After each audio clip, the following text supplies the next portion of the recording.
Assalamualaikum warahmatullahi wabarakatuh. Om Swastiastu, Namo Buddhaya, salam kebajikan, Shalom. Perkenalkan, kami dari kelompok 1 dengan anggota saya sendiri Nikodemus Surya, dan ada juga Michael Miosiagian, Muhammad Aril, dan juga Al-Kafi. Baik, di sini kami akan membahas materi mengenai suaka diplomatik. Jadi suaka diplomatik adalah perlindungan yang diberikan oleh suatu negara yang melalui perwakilan diplomatik untuk menjaga seseorang yang dalam bahaya di negara asalnya. Ia dengan sendirinya meminta perlindungan kepada kedutaan diplomatik, karena kedutaan diplomatik itu memiliki kekebalan dan impunibilitas. Suaka diplomatik itu bersifat di luar wilayah teritorial negara pemberi suaka dan mengacu pada teori eksterioritas serta prinsip impunibilitas, yang dimana gedung diplomatiknya. Praktek ini mungkin tidak secara spesifik saya terlalu menyebutkannya.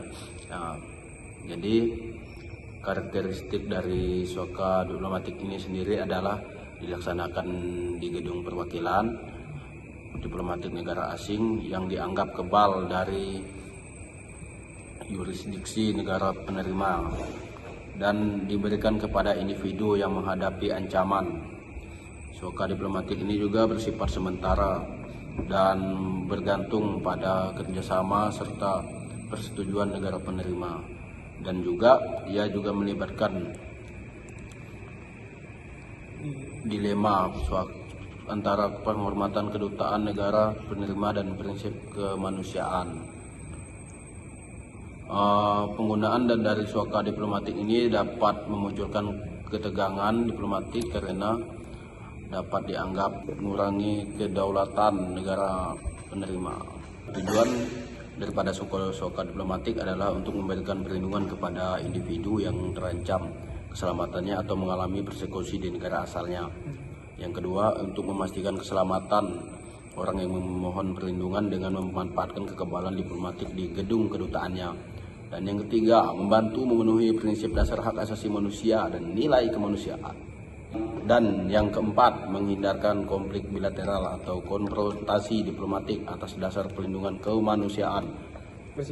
Dan yang kelima adalah bersifat sebagai solidaritas dan tanggung jawab internasional dalam menghadapi situasi darurat kemanusiaan. Selanjutnya mungkin mengenai dasar hukum dijelaskan oleh Al-Kafi. Selanjutnya ada dasar hukum internasional. Yang pertama ada Konvensi Wina Hubungan Diplomatik tahun 1961.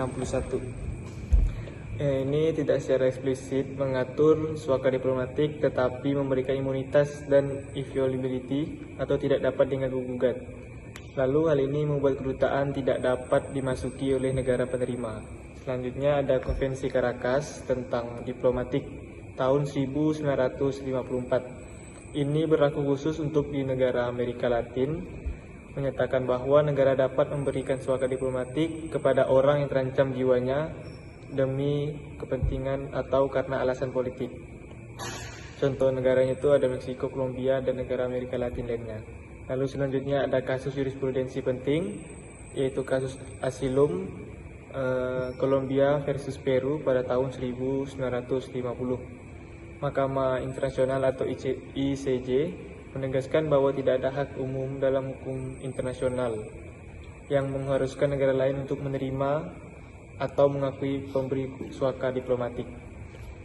Lalu selanjutnya ada perbedaan suaka diplomatik dan teritorial. Suaka diplomatik adalah perlindungan yang diberikan oleh suatu negara kepada seseorang yang berada di dalam wilayah negaranya sendiri. Suaka diplomatik adalah perlindungan yang diberikan di luar wilayah hukum negara asal pelaku persekusi. Biasanya ini di dalam gedung perwakilan diplomatik. Jadi perbedaan utamanya adalah dari segi cangkupannya. Suaka teritorial ini memberi perlindungan hanya di dalam wilayah negaranya. Sedangkan suaka diplomatik dia memberikan perlindungan di dalam kedutaan atau konsulat. Lalu selanjutnya ada syarat pemberian suaka diplomatik. Suaka diplomatik ini tidak dapat diberikan secara sembarangan semena-mena, melainkan harus memenuhi syarat tertentu, Yang pertama, adanya alasan kemanusiaan atau politik. Lalu yang kedua, tidak untuk pelaku kejahatan umum seperti pencuri atau korupsi. Yang ketiga, dilakukan di wilayah perwakilan diplomatik resmi, hanya bisa diberikan di kedutaan besar seperti konsulat, kapal perang, atau pesawat militer negara pemberi suaka. Lalu selanjutnya, tidak mengganggu hubungan diplomatik antar negara. Lalu yang terakhir, adanya izin atau pertimbangan dari pemerintah pemberi suaka. Biasanya keputusan pemberi suaka diplomatik dilakukan oleh pemerintah pusat negara pemberi suaka. Oke, selanjutnya akan dibahas oleh rekan saya Aril. Selanjutnya ada praktik regional suaka diplomatik. Yang pertama ada kawasan Amerika Latin atau regional practice paling kuat. Amerika Latin adalah wilayah yang paling terkenal dengan praktik suaka diplomatik. Tradisi ini muncul karena sejarah politik yang penuh gejolak dan seringnya terjadi kudeta, penggulingan pemerintahan, serta penindasan terhadap lawan politik. Landasan hukum regional, yang pertama ada Konvensi Havana 1928 tentang suaka. Yang kedua ada Konvensi Montevideo 1933 tentang suaka diplomatik. Yang ketiga ada Konvensi Caracas 1954 tentang suaka diplomatik. Terus ada juga konvensi-konvensi ini menjadi dasar hukum bagi negara-negara Amerika Latin seperti Meksiko, Kolombia, Peru, Venezuela, Brazil, dan lain-lainnya. Terus selanjutnya ada prosedur pemberian suaka diplomatik. Yang pertama ada permohonan suaka. Seorang individu yang terancam biasanya karena alasan politik memasuki atau berlindung di kantor kedutaan atau konsulat suatu negara asing. Ia mengajukan permohonan suaka secara lisan atau tertulis kepada kepala perwakilan diplomatik, duta besar atau konsul. Yang kedua ada pertimbangan oleh kepala perwakilan diplomatik.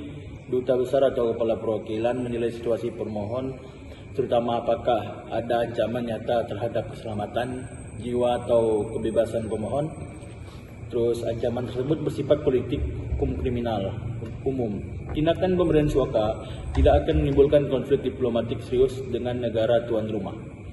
Selanjutnya ada contoh kasusnya, seperti kasus Kristina Simanouskaya, atlet lari cepat asal Belarus yang meminta suaka diplomatik di kedutaan besar Polandia di Tokyo pada Olimpiade 2021. Terjadi ketika ia dipaksa pulang ke negaranya karena mengkritik tim nasionalnya.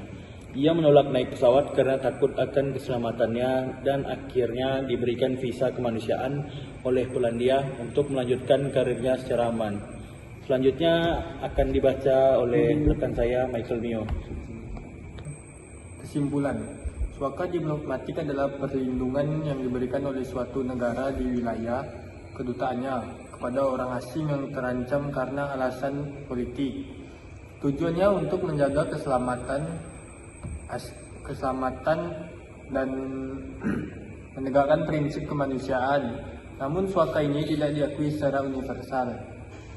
Hanya berlaku di beberapa kawasan seperti Amerika Latin. Berdasarkan Konvensi Havana 1928 dan Konvensi Caracas 1954. Dalam praktiknya, suaka diplomatik sering menimbulkan masalah karena dianggap mencampuri urusan dalam negeri negara lain. Perbedaannya dengan suaka teritorial terletak pada tempat dan pengakuannya. Suaka diplomatik di kedutaan dan bersifat terbatas, sedangkan suaka teritorial di dalam wilayah negara dan diakui secara luas.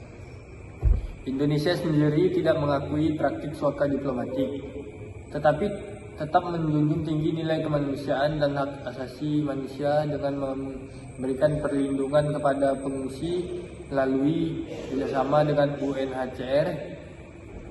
Jadi, suaka diplomatik penting secara kemanusiaan, tapi penerapannya terbatas karena menyangkut kedaulatan antar negara. Baik, sekian penjelasan materi daripada kelompok kami mengenai suaka diplomatik. Jika ada kesalahan kata atau bahasa tubuh kami yang sumbang, mohon maaf. Sekian presentasi dari kami ucapkan terima kasih banyak.